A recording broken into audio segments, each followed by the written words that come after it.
Okay. So we'll begin this evening's fellowship with a word of prayer. I would request Uncle to please pray and then we'll begin. Uncle? Yes, brother. Can you please pray? Yes. அன்புள்ள ஆண்டவரே, நாங்கள் ஒன்று கூடி மண்டை வர கொடுத்த இந்த வாய்ப்புக்காக ஸ்தோத்திரம் பிதாவே. மறுபடியுமாக இந்த செல் குரூப்கள் பைபிள் ஸ்டடியில் நாங்கள் சேர கொடுத்த கிருபைக்காக ஸ்தோத்திரம். இன்னும் சில வர முடியாத நிலையில் இருக்கார்கள், அவர்களும் வந்து சேர கிருபை செய்தலும் ஒவ்வொருவரும் ஆசீர்வதித்து காத்து நடத்திடும்.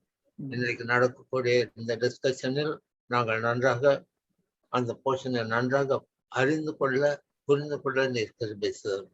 நீர் எங்களை வழிநடத்தி செய்தலும். இயேசு கிறிஸ்து நாமத்தினாலே வேண்டிக் கொள்கிறோம் பிதாவே. Amen. Amen. Thank you, Uncle. So we are going to study. Okay. So we are going to study the third chapter. There are 21 verses, and we can give this. If we have to give a heading to this one, we can give it as warning digression. That is turning away or diverting. That's the meaning of that word digression. You know, people who received the gospel, the other people came and taught the Judaizers, the people who, wanted even the Gentile believers to be circumcised and all those things. And different kinds of teachings came into Philippi. And so some were getting diverted from the main teaching and from Jesus Christ himself. So Paul was trying to warn them, and also he sets his life as an example.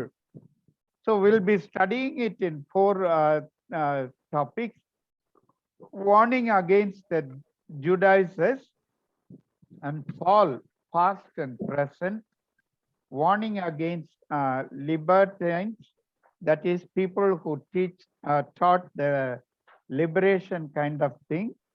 And then finally we'll see the Christians' true home and hope. So this is what we'll be studying. In fact, if we have to study all these epistles, really we cannot go by chapters by chapters. Now we are doing it for the sake of time. We have 4 weeks, so we thought we'll study all the 4 chapters. But if we have to study, we'll have to go a few verses at a time, because as you would have seen in the notes that I sent, even these few verses, it takes so much of things. And suppose we start discussing on every verse, it will take quite a long time.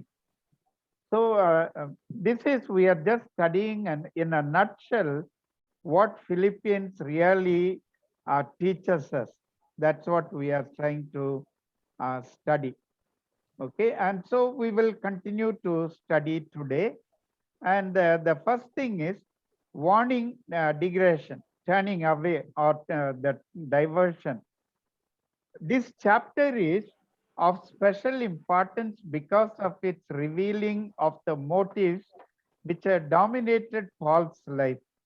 While warning vigorously against false teachers who lead their followers astray, he pictures himself in the figure of an athlete in a race, running with his eyes fixed on the goal.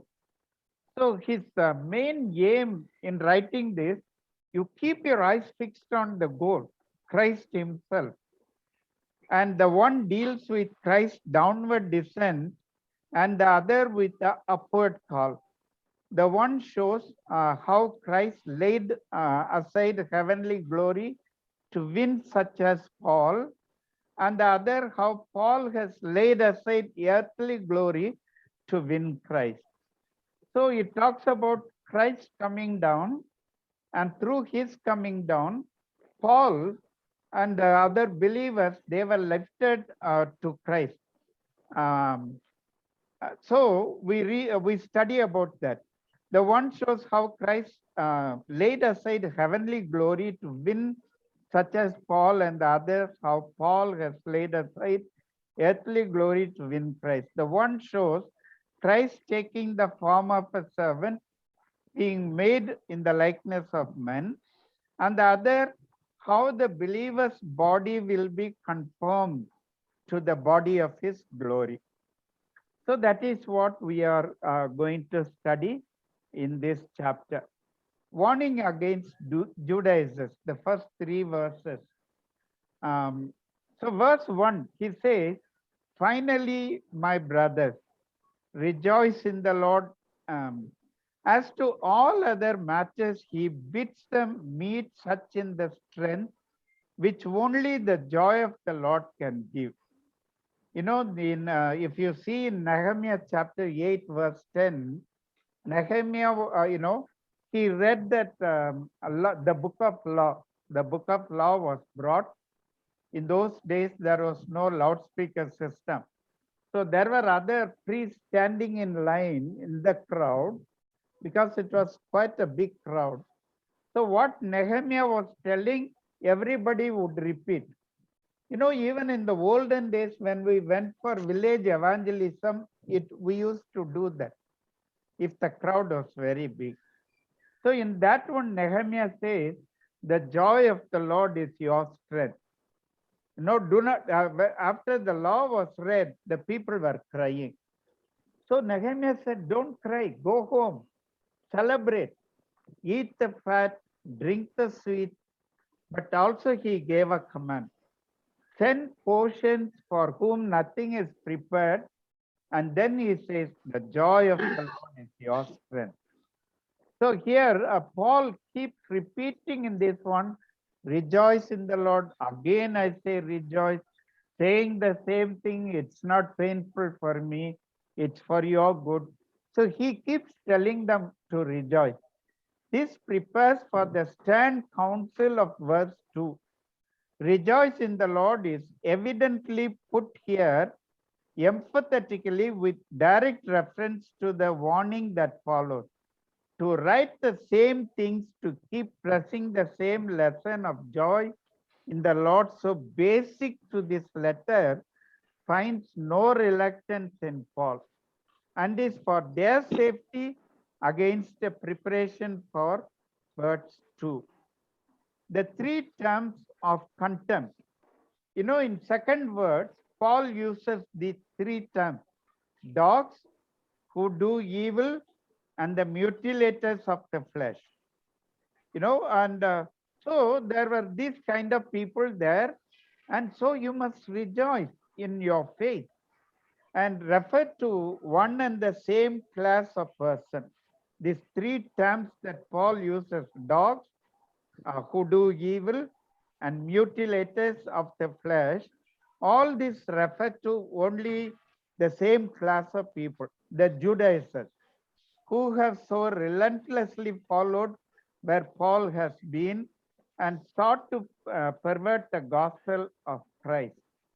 You know, in Galatians 1:7, he says. So they were trying to turn these people away from the main teaching what Paul had given them. And so Paul is warning them, be careful about the dog. You know, in those days, usually the Jews, they referred to Gentile as the dog. You remember Jesus, when the Phoenician woman came and asked Jesus to heal her daughter, what did Jesus answer? It's not right for me to take the bread of the children and give it to the dogs. That is, what is meant for Jews, it cannot be given to the Gentiles. But that was at that time. But still the lady said, yes, true Lord, you don't have to give me the bread, but at least the crumbs that are falling from the table, I will have it. So you don't have to give me a main course. Give me at least the crumbs that are falling. So dogs were a general reference that were used by the Jews against the Gentiles. But Paul here is using the term for the people, the Jews who were trying to, divert the believers in different other ways and making them to come for that circumcision and things like that. So he was warning the Christians there in Philippi against the Judaizers. Dogs, the nickname for Gentiles, is turned back on these false teachers as indeed being, scavengers. They are men who do evil in motive, in doctrine, and in results, for all is evil which denies the entire sufficiency of the work of Christ. Because when they are compelling the Gentile Christian to be circumcised, they do not believe on the sufficiency of the work of Christ, what Christ has done on the cross. They say still something physical need to be done, against which Paul is teaching. They are the concision, the mutilators, in scornful contrast to the true circumcision, as in verse 3. For they know nothing of that circumcision which is of the heart. In Romans 2:29, we read about that. Far from dishonoring circumcision, they alone fulfill its true meaning, who worship by the Spirit of God and who glory in Christ Jesus. There are about 5 references here. We'll be seeing these verses shortly. And who put no confidence in the flesh, the self-life, they do indeed have confidence, but only in Christ. We don't have to put confidence on the physical matters. We have to put confidence on Christ. So we'll see these references now. Philippians 1:26. So that through my being with you again, your joy in Christ Jesus will overflow on account of me. That is what Paul is desiring. The joy of the Lord will overflow because of Paul. That's what he says. Now, Romans 5:11. Not only is this so, but we also rejoice in God through our Lord Jesus Christ, through whom we have now received reconciliation. So Paul is trying to say the reconciliation has come from Christ. It is not because of the physical act of circumcision. And then in 1 Corinthians 1:31, therefore, as it is written, let him who boasts, boast in the Lord. You don't have to boast about your circumcision, the physical mutilation. You have to rejoice because you have to boast because of the Lord Jesus Christ and what he has done on the cross. 2 Corinthians 10:17. But let him who boasts, boast in the Lord. Again, the same thing Paul is writing. And finally, Galatians 6:4. May never boast except in the cross of our Lord Jesus Christ, through which the world has been crucified to me and I to the world. So Paul is trying to teach them our boasting should be of Christ, not the physical one, not the physical mutilation, not the physical circumcision. The boasting comes because of Christ and what he has done for us on the cross. Now, Paul, past and present, after warning them about that, after teaching them in what they need to boast or be happy about it, Paul is telling about his own life. No, but Paul does not write as one who despises what he has never known. On the contrary, he could excel all his critics both in privileges of birth and upbringing and in behavior. Circumcised on the 8th day, therefore no proselyte. People of the Israel, the covenant people of the tribe of Benjamin. Whence perhaps his name Saul, his name originally he was known as Saul in Hebrew, of a tribe which remained true to David's line when 10 tribes broke away. Later, the 10 tribes broke away after, Solomon's time, when his son came. But before that, they were all as one tribe. And, Saul was the king chosen for the 12 tribes, the 2 tribes, and then the 10 tribes also join that one. Now, Romans 11:2, what does it say? God did not reject his people whom he foreknew. Don't you know what the scripture says in the passage about Elijah, how he appealed to God against Israel?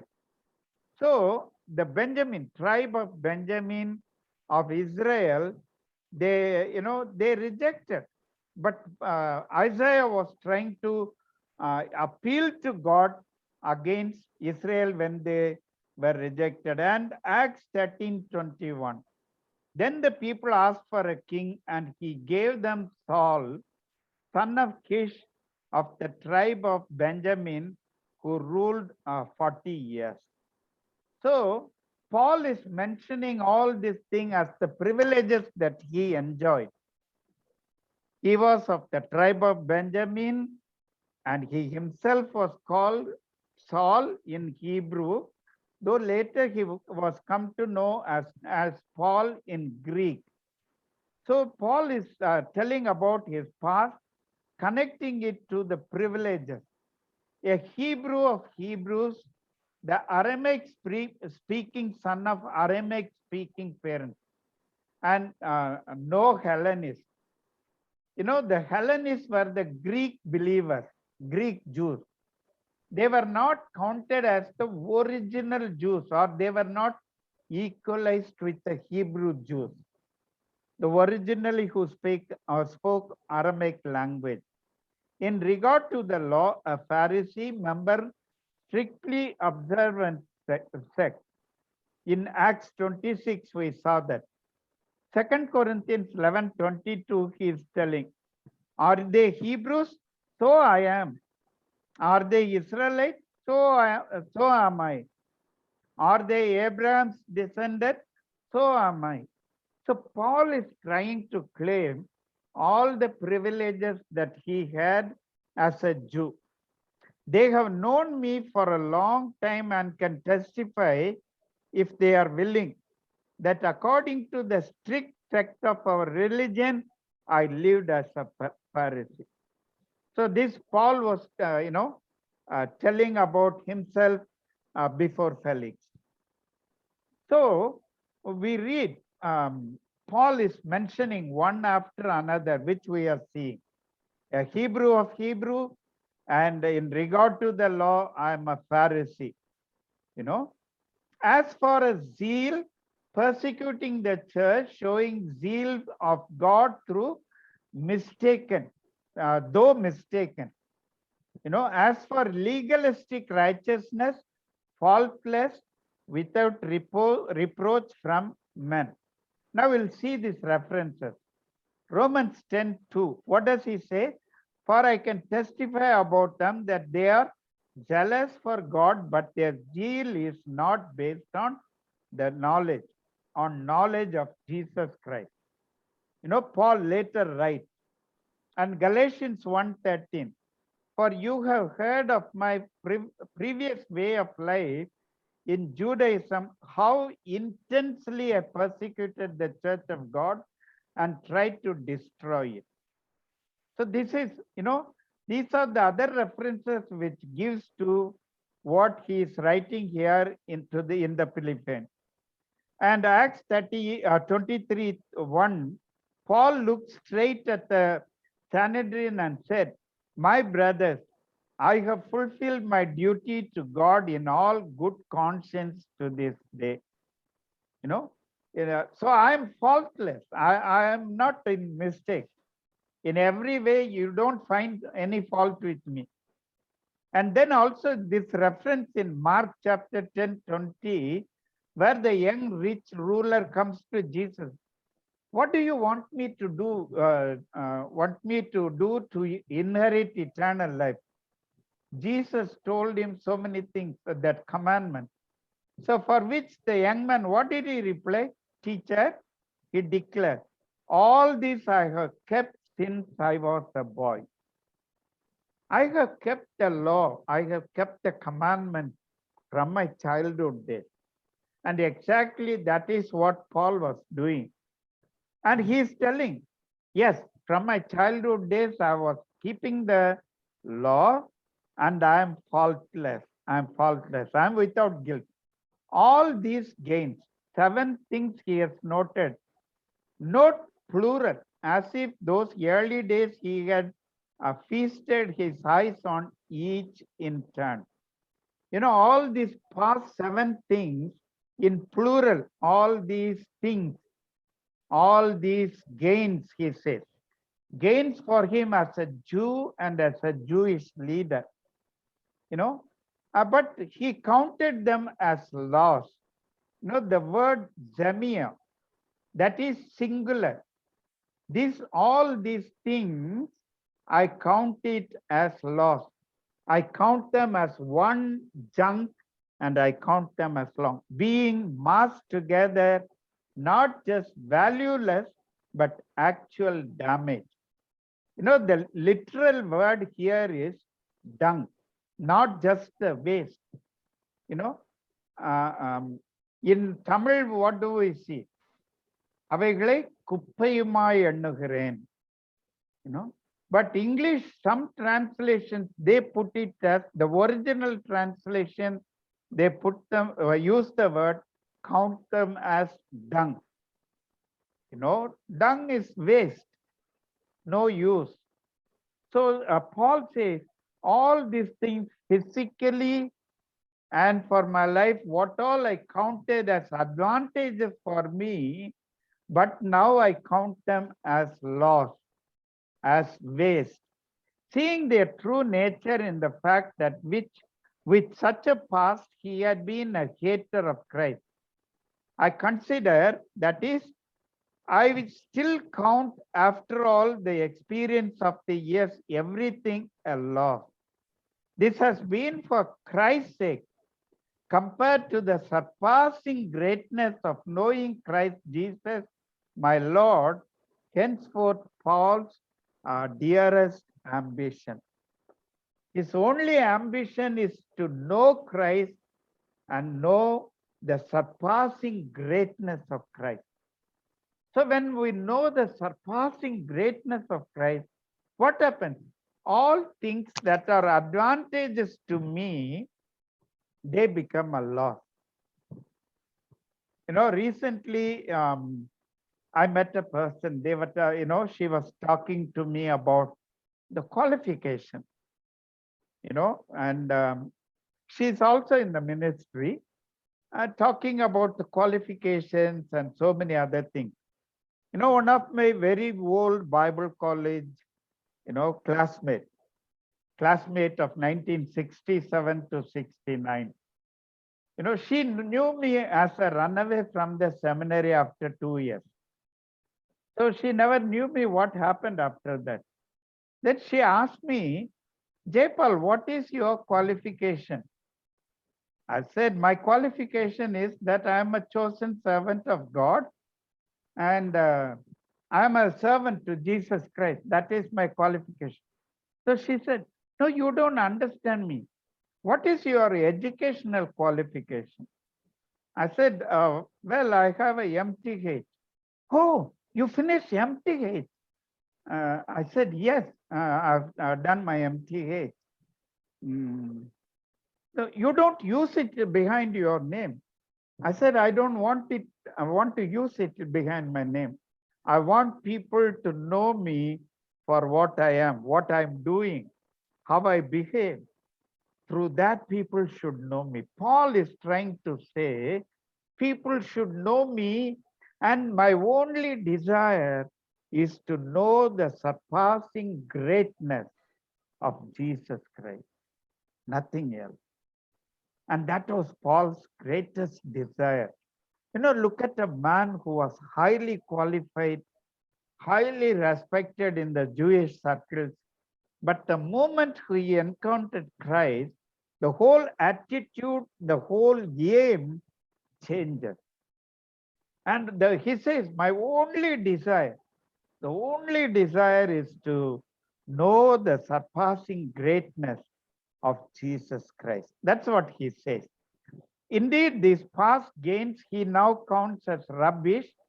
Skybalon is the Greek word, which will literally mean dung. Dung. That I may gain Christ. I count all these things as dung because I want to gain Christ. I want to keep Christ for myself. So I leave all these things. It was his choice at his conversion. It is his choice still. Christ is the true gain here and hereafter. And Paul, and be found in him, in his faith union with Christ, in his constant experience and enjoyment of his union, and in the day of Christ. This means having no self-righteousness from law keeping, but the righteousness that comes from God is by faith. It's not by keeping some law. Today there are people who would teach, you must come to church, you must read your Bible, you must pray. All these things will naturally be done when I surrender my life to Christ. It don't have to be taught. I don't do it because I have to do it. I do it because I want to please Christ. It is by faith and this desire, the righteousness comes. Then in the 10th verse, I want to know Christ personally in constantly enriched experience until the day when he knows as he himself is known.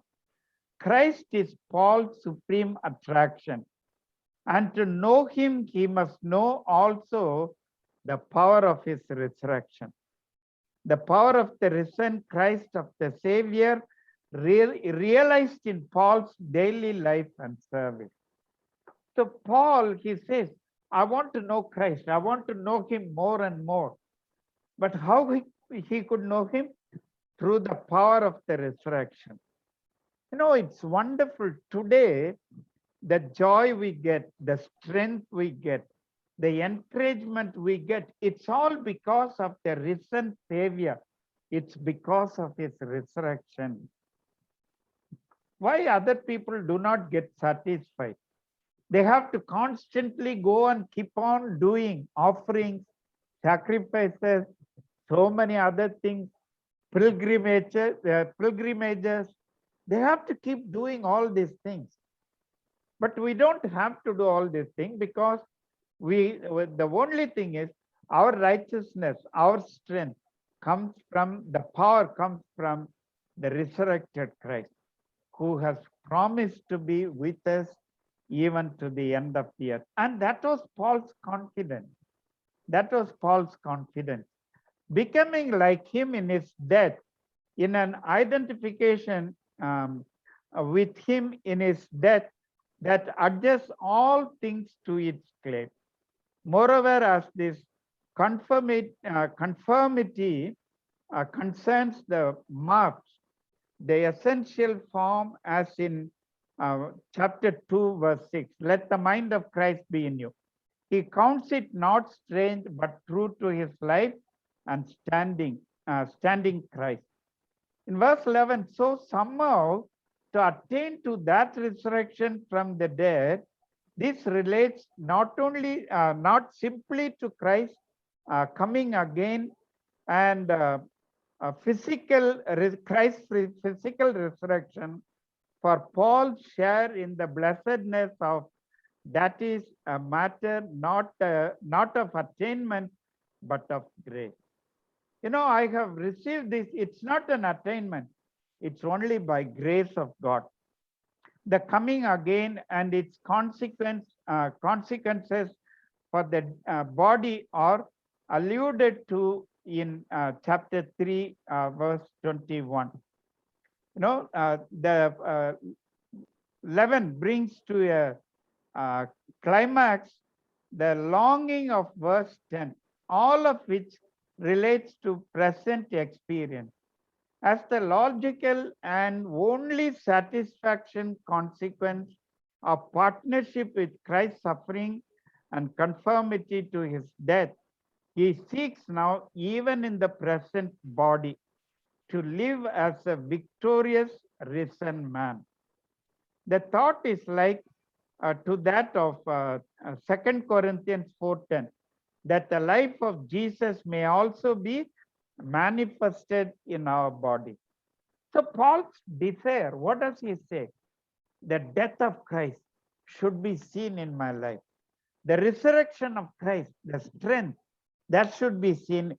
So everything that is seen in me should reflect Christ. It should not reflect me. It should not reflect my selfish activities. Yesterday morning, I was speaking to some ex-OMS, the people who worked with the organization called OM, Operation Mobilization. They wanted me to take a devotion for them yesterday morning. So I was speaking to them. That one, as a warning, what I was giving them was, there are some Christian workers today, they want to cover their sins by their activities. They want people to see the activity. They don't want them to see their real life. But Paul is telling, you see my life. I'm here in prison. I'm ready to die. So I'm ready to be united with Christ through death. And so Paul was trying to tell them, I want to reflect Christ through my life in every aspect of my life, whether it is showing the power of his resurrection or the power of his death. I want that to be seen in my life, he says. Such is his desire. But he humbly owns that he has not reached the goal in present experience, much less in consummation in glory. Not that I have already been made perfect or I'm perfected. That's what Paul is telling.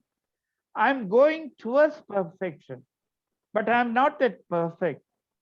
The result in his character of obtaining what he aims at, he passes on to lay hold of that for which he was laid hold for Christ Jesus.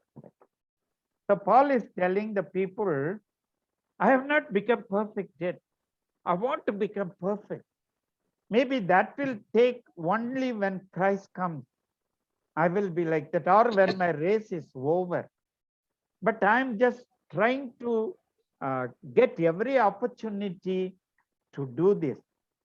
At his conversion, Christ had placed him in the heavenward race for the very purpose of winning its prize. This is not yet in his grasp. One thing I do, in 13th verse he says, one thing I do, with utter singleness of purpose, forgetting what is behind, that is what all I have done, what I am going to do, with utter singleness purpose of forgetting what is behind, not elated by victory or cast down by failure. When I look back, there are victories, there are also failures, but I'm straining toward what is ahead. I'm running forward. Paul, if you study the epistles of Paul, very often he will, example the life as a race, compare it to a race. And finally, when he finishes his life, 2 Timothy 4th chapter also, he says, I have finished my race, he says. So he is just running to get that thing finally done.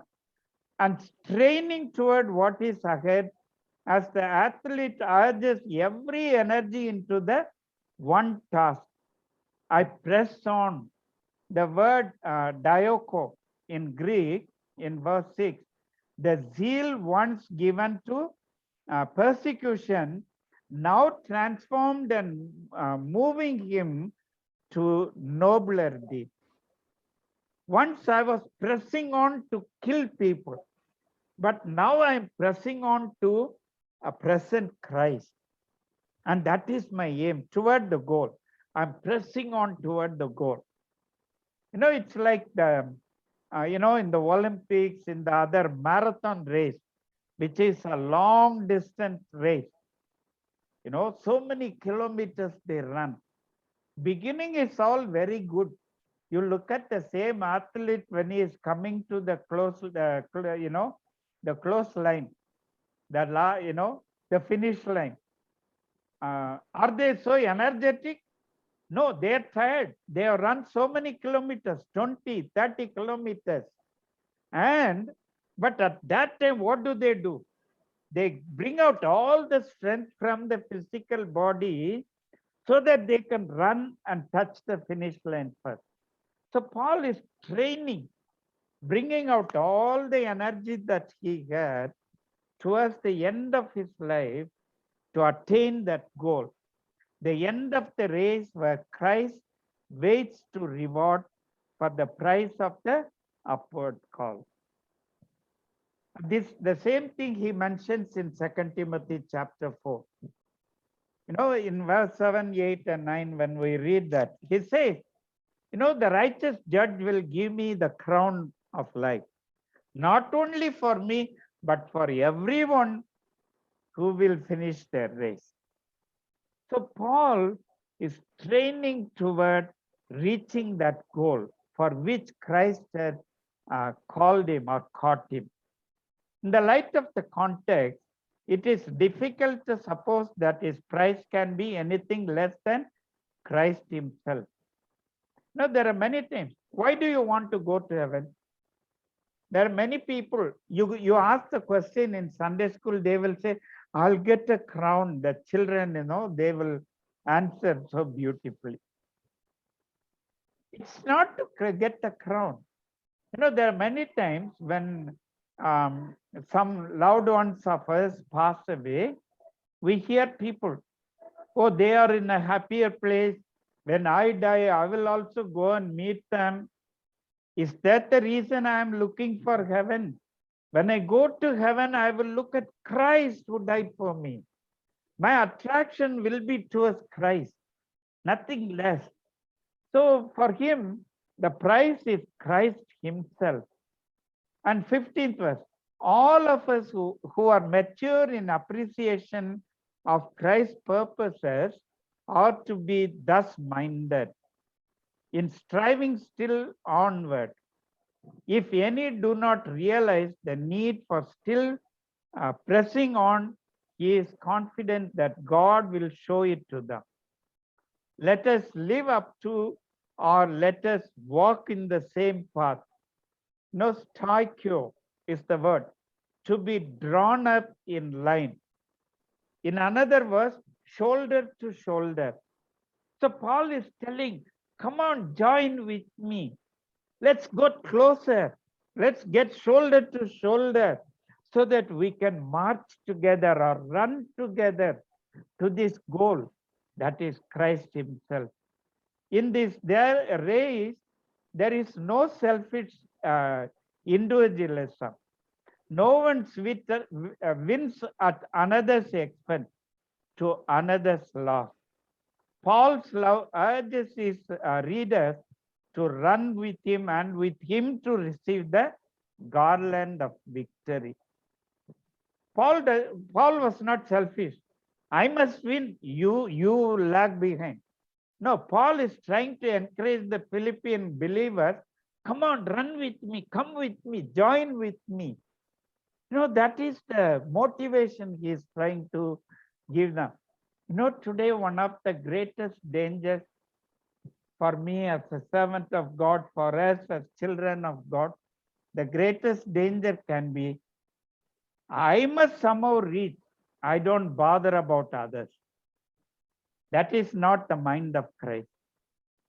I must try to take other people with me so that they can also come with me to reach that final goal, to reach Christ himself. And that is what Paul was trying. Now, warning against libertines, the people who were teaching the teaching of liberation. It will be well for Philippians to keep their eye on the example of such as Paul, for tearfully he wants that many lives many live as enemies of the cross of Christ. Here it is not false teaching as in verse 2. Earlier he was teaching about the Judaizers and the false teaching. But what Paul mentions in the warning in the 18th verse, it is the evil living, but evil living, libertines, not Judaizers, are now in view. These enemies claim the benefits of the cross, but deny its power in their life. You have become a Christian. You have surrendered your life to Christ, but you are deviating now. You are deviating from Christ. So Paul is warning them. Their destiny is destruction and eternal doom, as in 128. They worship their sensual appetite and glory in the gross indulgence which they deem liberty, but which is actually a thing of shame. Romans 6:18. Far from having the mind of Christ, their minds are on earthly things. Pretending to the skies, they growed in earth's corruption. They were pretending as if they are related to the sky, lifted up to sky, but they were still grappling with the things of corrupt world, the physical thing, the things for their stomach. Very sad, isn't it? Even today we find even the so-called preachers, for the sake of money, a single paisa I cannot take it to heaven. I cannot take. Whatever I gain, I'll have to leave it here on the earth and go. What I have done for Christ, what I have accomplished for Christ, the souls that I have won for Christ.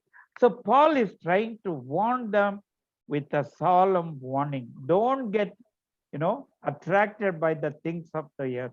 And final two verse, the Christ are true, a Christian's true home and hope. My true home is not this earth. And there used to be a old song, I forget it.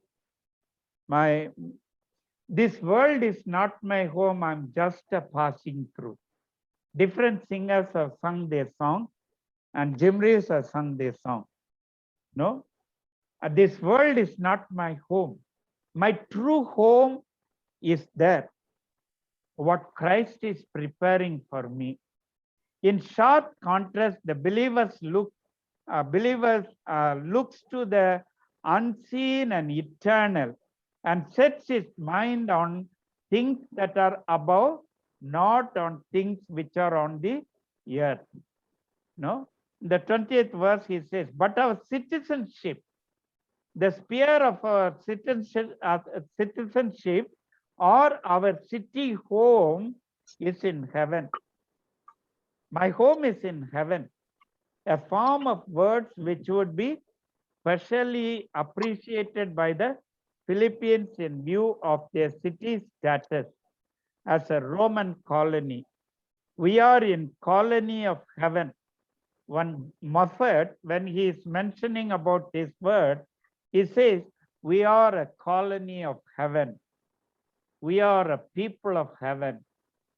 And from heaven, we eagerly await a savior, or we expect a savior whose coming again is our continuing hope. to bring us the final phase of salvation, the Lord Jesus Christ. And that's our hope. Far from indulging or even despising the body, we are to respect it even in its present humiliation. For he will transform our lowly bodies so that they will be conformed to as in verse 10, and no mere outward fashion, but it will become a glorious body. The revised version that says the body of his glory. The Hebrew idiom, the body of his flesh. No, the Hebrew idiom says the body of his flesh. The same thing, right? Paul is bringing in, rendered literally into Greek with reference to Christ in Colossians 1:27. Here, in contrast to the body of our humiliation, this is the very climax of all Paul's desire. And it will be realized through Christ's power to bring everything under his control, and thus to bring the universe into complete harmony with his holy and loving purposes. Then all limitation and all failure will be past. And in the glorified body, Paul will rejoice in the liberty of captivity to know Christ's surpassing and highest yearnings of the path here. The Paul's ultimate motive, if you really read it with the background, Paul in prison awaiting his death or the death judgment, he has started looking more to heaven, which will be his place, permanent place. This earth is, of course, a transient ground for us. We just transit through, that's all. Suppose you want to travel from here to state, US. The flight stops in different places. And so in some place, you may have to change the flight. What do we call it? Transit. Isn't it? This earth is a transit place for us.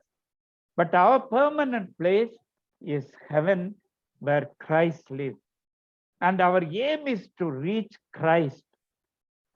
And through this body, though this body is going through suffering, pain, loss, tears, but it will reach that glorious place one day. Now, can we get some reflections from you from what you have studied? You have listened to the whole chapter. I want to hear from you something, what was a benefit to you when you studied Philippians chapter 3. Can you share?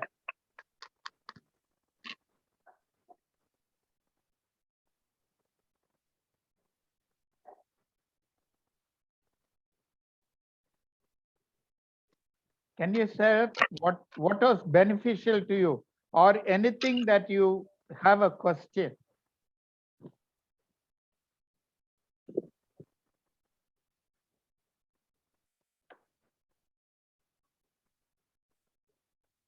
Uncle has written about this, what I have mentioned and sent to you this early morning.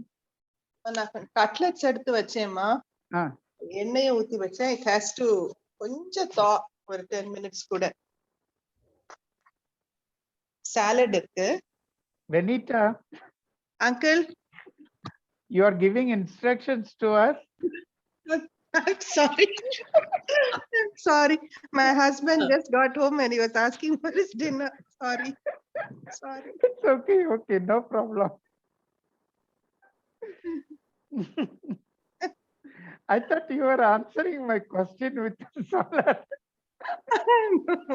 I forgot that I'd unmuted Uncle and he just came in and I was just telling him. Sorry. Okay. That's okay. No problem. Yeah.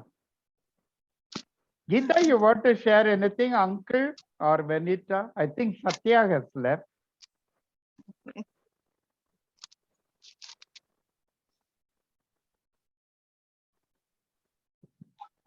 Paul was there Yes, uncle. even with all the troubles, the tribulations he had.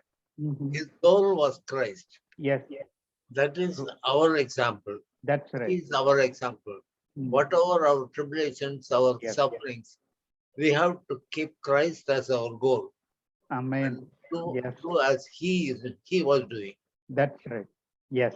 Thank you, uncle. Anybody else? Geeta or Vanita?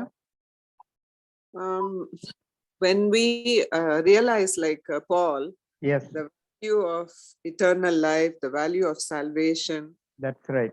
Christ, all the things, earthly things look so small and, it has no value. Like you, Value. it's Mm-mm. like trash. That's It's like right. Mm-mm. what the world values, is as you said, qualification Yes. or wealth or whatever. In all that compared to Christ is nothing. Yes, So that really comes out so strongly in this chapter. this chapter. Yeah, It impresses strongly in our hearts. that's right. Uh, Yeah, it helps us rethink our priorities. priorities. Yes. True. Thank you, Geeta. Uncle, I like verse 3 made me look into the definition for the dog and everything. And uh, I learned a lot of things, because first it seemed like a very harsh word, but then Yes. I realized the context in which he used it, and then I understood that better. What I liked was from verse 12 onwards, where he's encouraging to press forward. Yes. Because he himself, he was a zealot, and he had, if I think on it, I mean, he might have authorized even killing of people. Now, how much condemnation that will bring if you Ye- stand on a guilty conscience. That's So right. it is, so in a human sense, when we look at success and failure, sometimes it can overwhelm us. So I Yes. like the fact that he's encouraging, like in spite of, put aside all that victories and losses and press forward. But- And he says, even there, he says, um, even when we think that we are there, we are still not there. And he says, just keep pressing forward Yes. relentlessly. Yes. And also after in 15, he says, even as we are growing, there might be some things, he says, God will make it clear to you. Clear to you. Yeah. So where we have, where what he has shown us so far, 16, he says, let us live up to what we have already attained. So Obtain. everything takes effort, and there's a lot of encouragement in this. Uncle. So I really like reading this chapter. Thank you so much for the study. Yes. Thank you. So I would like to close with this one. Personally, to me, these three things are the most important lesson I will take from this portion for myself. Three things, okay? One is, do not take things for granted. Because things, God is helping at some situation, don't take it for granted. He has a purpose for which he wants us to run, wants us to live. If he has given some things, it's not for me to enjoy, it is for somebody else in need to help. And so many things God has given to us, the opportunities. So let's not take things for granted. First. Second thing, do not deviate from truth. The main thing that Philippians, they were deviating from the main truth because the Judaizers and other wrong teachers came.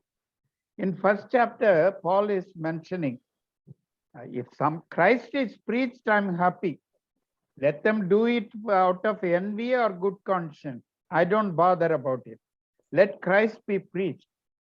But when they were deviating from the truth, there was a great pain in Paul's heart. He had so much of concern for those people. So the same thing can happen to us also. Living as Christians for so many years, and we can become careless. we can get deviated from the main truth. I see many people getting deviated today. Instead of obedience to God, they seek the blessings of God only. It's nothing wrong to seek the blessing of God, but if you deviate from Him, what is the use of the blessing?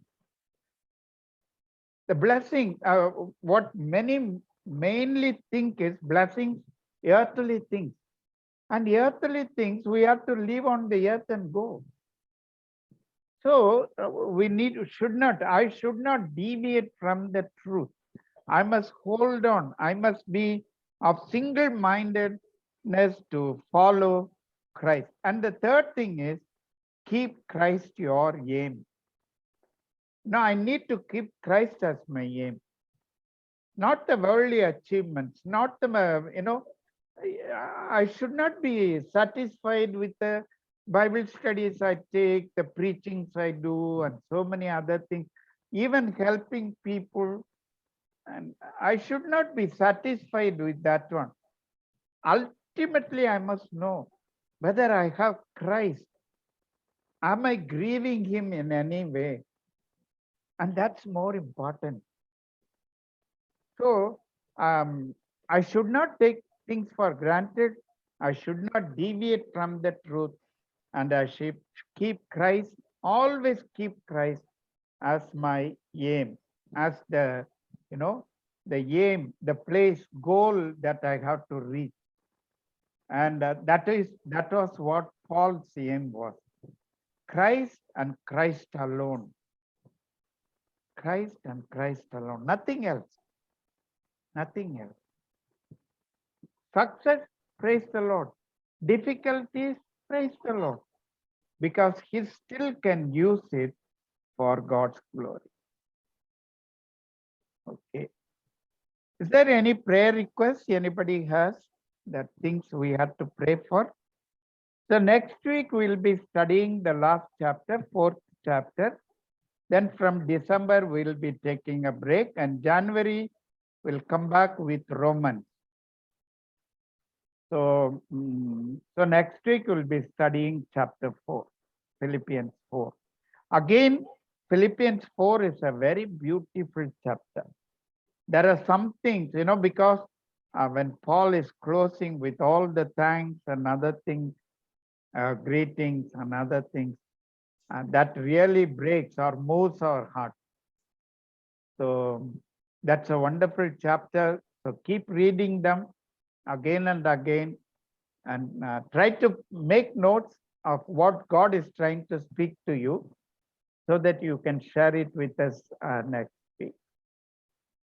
Okay, let's continue to pray for the situation. They are warning more rain for Tamil Nadu and Chennai.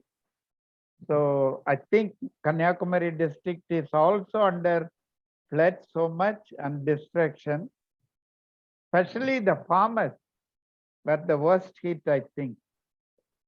Their farmlands and other things, paddy and other things are underwater. So let's pray to God that they will receive the right help, so that at least they will get something out of this crop. So we need to pray for that. And let's continue to always pray for our national leaders, our state leaders. God should guide them. It's not just, simply cheating people, but they will mean every word what they say. And so let's pray for our rulers, because it's commanded in Bible. Pray for your kings, that is your rulers, so that you will live a peaceful life. That's what Paul is writing to Timothy. So let's pray, continue to pray for our leaders, and also let's continue to pray for our church and Christian organizations, where also a lot of deviations taking place, money is playing, and lot of politics. So we need to pray for our own churches and missionary organizations. Shall we close with a word of prayer? Our loving Heavenly Father, want to thank you and praise you this evening that we could come together again to study your word and be with us and continue to teach us, Lord. Thank you for what you have taught us today, the reminders that came to us. Our Father, help us not to deviate from your word, from the truth. Let us keep Christ as our center, O God, in all our life, in all our activities. And Lord, help us to obey your commands so that we will continue to bring glory to your name, bring joy to your heart, O God, through our obedience to you. And Lord, meet all the physical needs. And we remember those servants of God who are affected with cancer. We pray for Reverend Paul Singh, especially as he had gone through the 5th cycle of chemo yesterday. Continue to give him strength, and Lord, continue to stretch forth your healing hand and heal him, O God. We remember those sisters, Selvi and Sundari, and Lord, and we pray for Christopher and many others who are affected by cancer. Pray, Lord, you will touch forth and heal them. You are Jehovah Rapha, the healer. And for you, nothing is too difficult, oh God. You can say and it can happen. We pray that you will heal them, oh God. Meet all their physical needs, the financial needs. Continue to be with them and guide them. And especially, Lord, we pray for our own nation. We pray for our leaders. Give them your wisdom, because you are the sovereign Lord who controls everything. And Lord, you control these leaders so that, Lord, the people will live in happiness and peace, in harmony, oh God. And also, Lord, we pray for our churches, our missions. Our Father, let your name be glorified. Your name be lifted up, oh God. And Lord, let it not bring any disgrace to your name. And keep all of them, especially the leaders of the churches and the missions. Help them to obey your word. And Lord, bring glory to you, O God. Commit each one of us into your hand. Even we remember, Lord, Lily, Kannan, who could not join us. Be with them, Lord, and bless them. And even as they will be listening to these studies, be with them and bless them, O God. Even tonight, we surrender ourselves into your mighty hand. Watch over us tonight. Give us good rest. And Lord, help us to see a new morning, to lift up your name and glorify your name. Thank you, Master. In Jesus' name we pray. Amen. Thank you very much. It was so nice, and praise the Lord. So another week, God has helped us. So if it is God's willing, so next week we will meet again and continue to study and finish Philippians chapter 4. Thank you very much. Okay, thank you. Good night, brother. Good night. night. Good night, Good all of you. Good night, Uncle. Uncle. God Good night. bless you. Thank Venita you. and Yeah. Geeta. Good night to you Geeta, also. good night. Good Ines, night, Uncle. Good Good night. Good night. Good night. yes, good night. Thank you. Bye.